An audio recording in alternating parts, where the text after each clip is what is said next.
What if the dream you fought the world for was the very thing that would destroy your life? An American youth was one step away from achieving his childhood dream, meeting his legend, Cristiano Ronaldo, at the World Cup in Brazil. But the night before the long-awaited match, inside an old Brazilian hotel, something happened that was never part of the plan. Terrifying events that turns the dream into an eternal nightmare. Tonight on DarkSideCast, we hear David's story.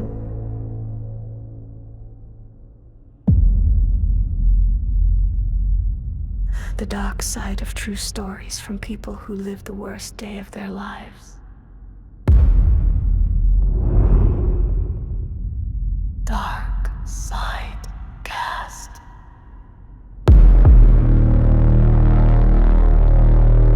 DarkSideCast. DarkSideCast.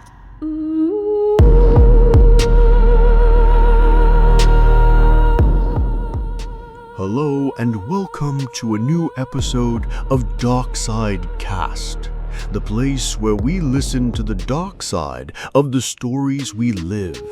Stories that sometimes begin with bright dreams and grand ambitions, but end in a place we never expected to reach. Our guest today is David from the United States. David went through an experience that changed his life forever. An experience that started with a huge dream and ended in a real nightmare. David, welcome to DarkSideCast. Thank you so much for being here today to share your story with us. Hello, Mr. Dark. Thanks for having me. Talking about this is... it's never easy, but I feel like people should know what happened. We appreciate your courage. David, let's start from the beginning. Your story, as I understand it, began with a great passion and a huge dream. Tell us about it. Yeah, exactly. Ever since I was a little kid, I've been obsessed with soccer. And for me, there was only one player who was my idol, my hero, Cristiano Ronaldo. I watched all his games. I would imitate his moves, his celebrations. He was more than just a player. To me, he was an inspiration. He represented the idea that if you worked hard enough, you could achieve anything. That's a beautiful and completely understandable passion. And when did this passion turn into a real specific dream? It was when they announced that the 2014 World Cup would be in Brazil. And Portugal, of course, had qualified.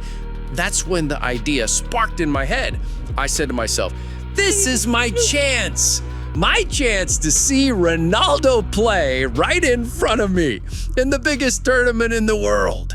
And not just that, my dream was to get his autograph or even take a picture with him. It was a crazy idea, I know. I was just a simple guy from Ohio, and my financial situation was really tough. So, how did you start the journey to achieve this impossible dream? Oh, it was a battle. The price of the plane ticket, the match ticket, and the accommodation in Brazil was an astronomical amount for me. I worked 2 jobs. In the morning, I worked in a warehouse, and in the evening, as a waiter in a restaurant. I was sleeping only 4 or 5 hours a day. I was saving every single dollar, literally. My friends would go out and have fun, and I would turn down every invitation. I'd tell them, I'm saving up for Brazil. They would laugh. They thought I was joking. That must have been incredibly exhausting. Did you ever think about giving up? Countless times. There were days I'd come home and I could barely stand on my own 2 feet. I remember one time my car broke down and I had to spend a huge chunk of my savings to fix it. I cried that night. I felt like the entire universe was against me. But the next day, I woke up and I watched a highlight clip of one of Ronaldo's goals, and I just felt that energy come back to me. I told myself, he never gives up, so I won't either. And that determination finally paid off. Yes, it did. After about a year and a half of nonstop hard work and struggle, I looked at my bank account one day and I saw that I had the money. I can't describe the feeling to you, Mr. Dark. I felt like I was on top of the world. I bought the plane ticket and the ticket for the Portugal versus USA match. The moment I had dreamed of for years was happening right there on my computer screen. What a moment. I could only imagine your joy. So, you booked everything and flew to Brazil. What was the atmosphere like there? It was like a dream. The heat, the humidity, the sound of people in the streets speaking Portuguese, the colors of the team flags everywhere. The energy was incredible. I arrived 2 days before the match to get used to it all. I spent the first day just walking around, exploring the city, and on the day before the match, I checked into a small, simple hotel in the city of Manaus where the game was going to be held. It was an old hotel, kind of run down, but it was clean and affordable. That's all I cared about. I just needed a place to sleep before the big day. And it's from here, from this hotel, that things took a different turn, isn't it? Yes, that's where it all started. I got to the hotel in the evening. The receptionist was an old man who didn't speak English very well. He gave me an old-fashioned key to a room on the third and final floor. The hallway was long and dark, and the lights were flickering strangely. Classic horror movie stuff, I told myself. I didn't think much of it. All that was on my mind was tomorrow's match. And what happened when you entered the room? The room was basic. A bed, a wardrobe, a small bathroom. The only strange thing was a large window overlooking a dark back alley. I put my bag on the bed, took out the Ronaldo jersey I was going to wear tomorrow, and laid it out in front of me. I was just looking at it and grinning like an idiot. I was imagining myself in the stands cheering. I took a quick shower and tried to sleep. I was so tired, but the excitement was keeping me awake. After about an hour of tossing and turning, I heard a sound. A sound? What kind of sound? A scratching sound, a slow rhythmic scratching on my room door. Scrape, scrape. At first I thought maybe it was an animal or something, but it was too rhythmic, too deliberate. It lasted for a minute, then stopped.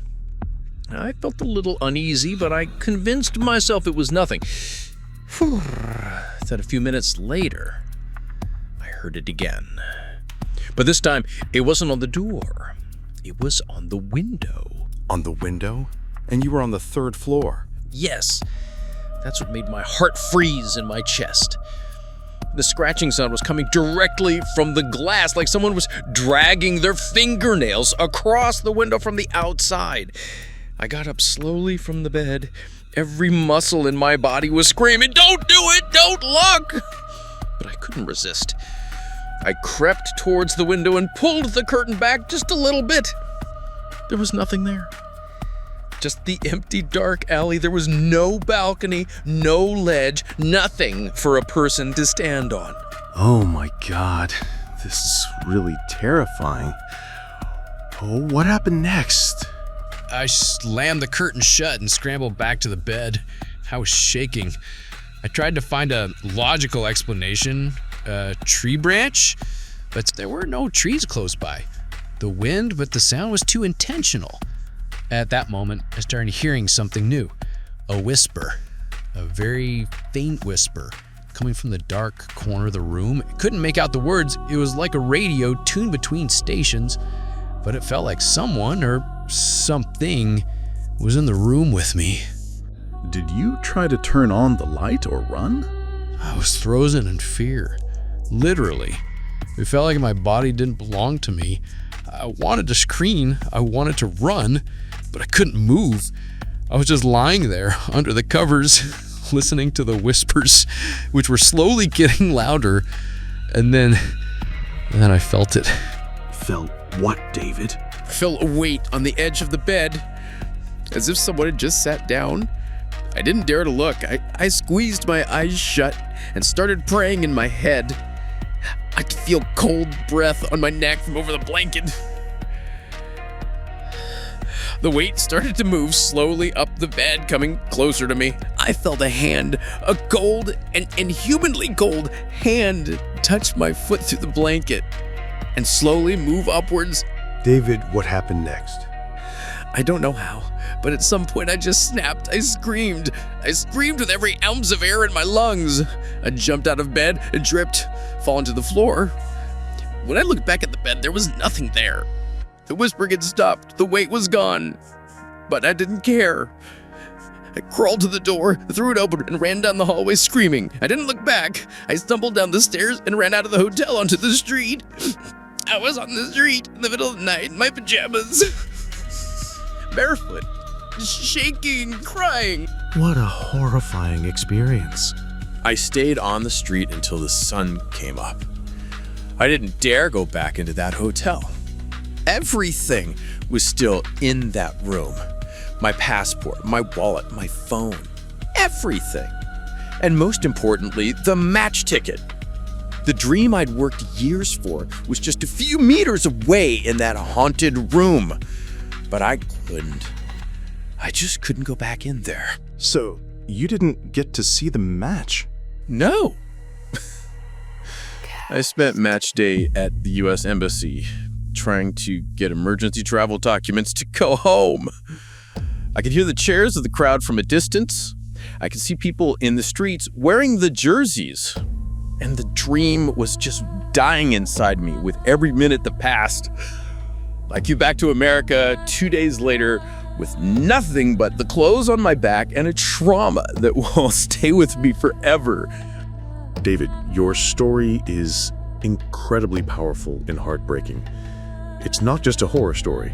It's the story of a dream that was shattered in the most horrific way imaginable. How did this experience affect your life after you came back? It changed me. For months, I slept with the lights on. I had terrible nightmares. Even today, I can't sleep in a completely dark room. And as for soccer, sigh deeply, I can't watch it the same way anymore. Whenever I see Ronaldo on the screen, I don't remember the dream. I remember that night. I remember that hotel and that terror. They stole more than just a game for me. They stole my passion. David, I don't have the words to say how sorry I am for what you went through. But I thank you from the bottom of my heart for sharing this painful and personal story with us on DarkSideCast. I just hope my story can be a warning. Sometimes when we chase our dreams, we can find ourselves in dark places we are never prepared for.